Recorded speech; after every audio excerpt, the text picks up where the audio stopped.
When we first moved in, I knew that old house needed some work. It was already a fixer-upper, but Mom wanted me to move in with her. One of my first memories of that house was when I was holding Baron and, well, he was just a baby and the wind blew the rug right next to us, and then we knew we needed some new flooring. So we got red tile. Our first spring, we started to plant our garden in 1956. We only had one milk cow, and I got the kids a pony. We always had chickens, though. The first week I lived there, I started cooking Sunday dinner with my mom. She always made us ice cream on the weekends. Cecilia started working on the house little by little. She put paneling up next, and then we got plumbing and a new bathroom. She got everyone involved. It was a family project, and even the kids helped us with the plumbing. Bethy climbed under the house to help her put in the pipes, and Baron was her assistant.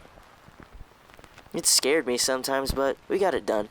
We had to put pipe from the well to the other side of the house. We had a hand pump before that. When the government came and took it, we had to tear the barn down. We couldn't have any more cows or a garden. We lost the land even though they never did anything with it. I think CD might have tore down the barn and with a little bit of anger. I wouldn't have done it if it was my decision. I would have just made them do it themselves. When I couldn't work anymore, I really couldn't stand to be outside. But hopefully CD can get the old place fixed. We were really happy out there.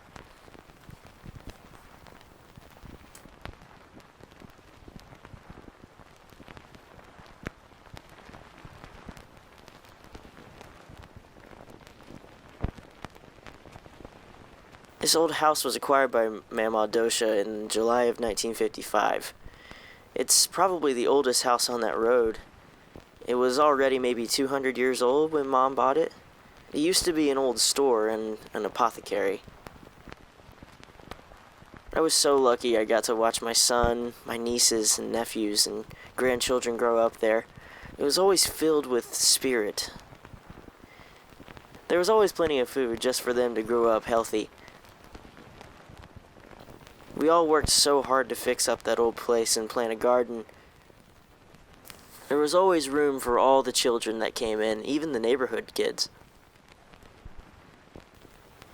There was a clean stream running by the old house, which the children loved. I loved watching all the creative ways they used to play. They didn't have to have toys.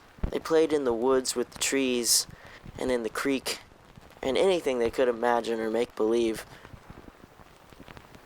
I hope we can keep this house and make it something, like a cabin or a bed and breakfast for all of us, or just a place to get away and remember the good times.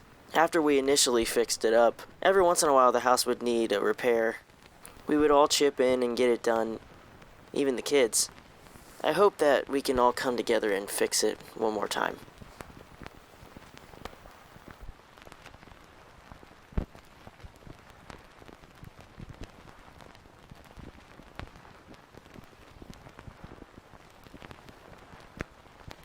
We never thought we'd get her out of that old country home.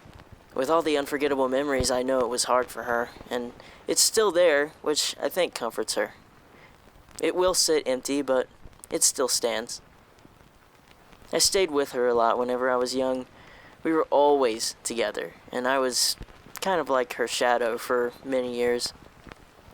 We were always gardening, cleaning out the bottles, and feeding the cows. We even had chickens for a while, and I know that the red hen house is still standing. There was always so much fresh food there. Her garden was maybe about 30 yards long. Food was always at the center of our family at that old house. She always cooks a spread every Sunday, and it's always just whatever you want. And you better believe it's good. Some of my all-time favorites have to be her spaghetti, her pork chops, and best of all, her homemade biscuits. I could go on for days about her food. When my sister and I stayed with her, breakfast was the same, just whatever you want. The biscuits are just something else. She always let us help out and do what she calls pushing them down, which is just cutting the biscuit dough into circles. But you always felt special when you were the one doing the pushing.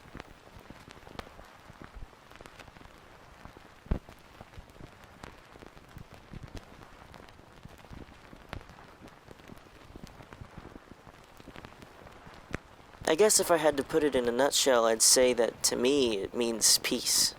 Peace and quiet and peace of mind. In a place where I made some of my fondest childhood memories. When I was young, that house was a calm retreat from my otherwise hectic life.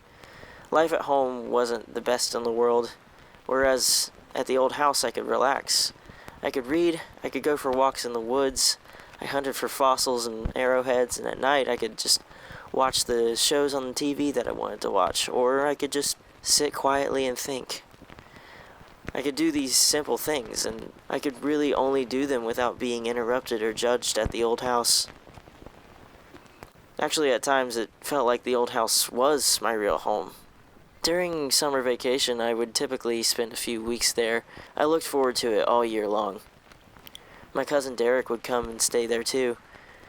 We would catch frogs and minnows in the creek that ran next to the house. We would do it all the time, and it never seemed to get old. We would play, hike, and we'd just hang out. And there are also memories of holidays, opening presents at Christmas, Easter egg hunts. There was a garden every summer. There were cattle and chickens.